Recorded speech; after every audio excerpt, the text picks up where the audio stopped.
बड़ी खबर आपको बता दें कि पूर्व केंद्रीय मंत्री सलमान खुर्शीद का बड़ा बयान। रमेश पिथौड़ी के बयान को लेकर सलमान खुर्शीद ने कहा कि अफसोसनाक। पूर्व मंत्री सलमान खुर्शीद बोले कि अब अफसोस के अलावा कुछ नहीं कह सकते। हमारे पास सांसद में इतनी ताकत नहीं कि कोई एक्शन ले सके। इंडिया गठबंधन पर चुनाव में दिखेगा असर। बीजेपी को एकजुट होकर देंगे जवाब। गुरसागंज स्थित दरोगा बाबा की मजार पर पहुंचे थे पूर्व केंद्रीय मंत्री। मजार पर चादर चढ़ा मांगी देश के अमन और तरक्की की दुआ। अलायंस को लेकर ये 4 राज्यों में चुनाव है। समाजवादी पार्टी मध्य प्रदेश, राजस्थान में चुनाव लड़ रही है। यूपी के लेकर सीट बंटवारे को लेकर क्या बातचीत हुई आप लोगों को? देखिए, बातचीत करने के लिए एक खास कमेटी बनाई गई है। वो आपस में राब्ता बनाए हुए हैं, डिस्कस कर रहे हैं। बहुत अच्छी बात हो रही है। इतना ही मैं कह सकता हूँ कि मुझे इतनी तवक्को नहीं थी कि हम लोगों की बात इतनी अच्छी होगी जैसी बात हो रही है।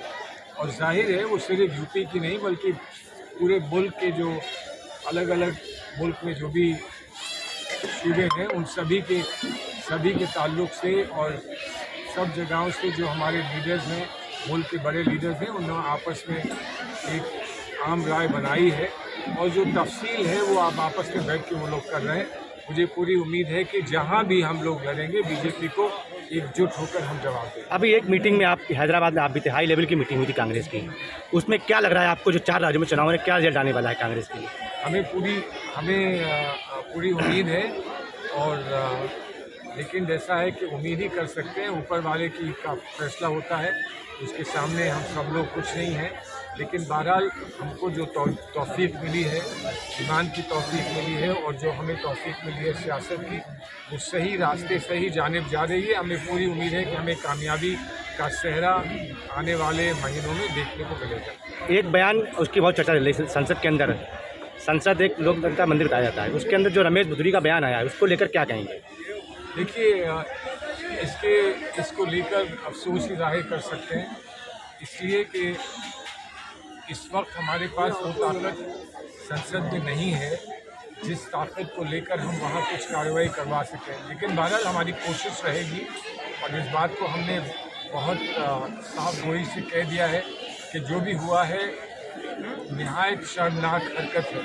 और दुख इस बात का है, इस बात का अफसोस है कि एक तरफ बीजेपी कहती है कि ये गलत है, हम ऐसा नहीं चाहते, दूसरी तरफ उसको इनाम मिलता है और उसको टॉप का इंचार्ज बनाया जाता है जहाँ पर सचिन पायलट चुनाव लड़ते हैं।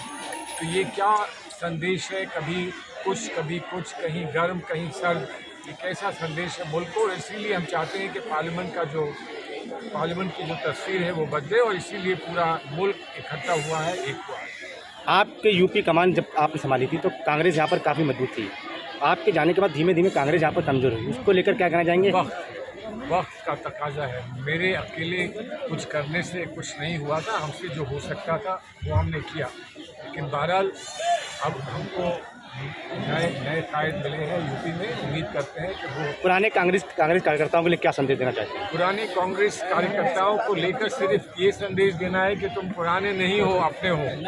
अपना पुराना कभी नहीं होता, रोज़ नया नुमाया होता है, रोज़ एक नई बात कहता है और रोज़ एक नए जज्बात को और नए जज्बे के साथ पेश आता है। और इसलिए हम कभी किसी कांग्रेस कार्यकर्ता को पुराना नहीं मानते, लेकिन ये यकीनन मानते हैं कि वो कितना करीब है, बहुत करीब है। जो बहुत करीब है उसकी हम इज्जत करते रहें और वो हमको ताकत देता रहे, यही हम पैगाम देता हैं। आज के लिए बस इतना ही। ऐसी ही तमाम देश दुनिया की खबरों के लिए देखते रहिए KNLive24। साथ ही अपने मोबाइल पर सब्सक्राइब करें और पाएं हर अपडेट अपने मोबाइल पर सबसे पहले। धन्यवाद।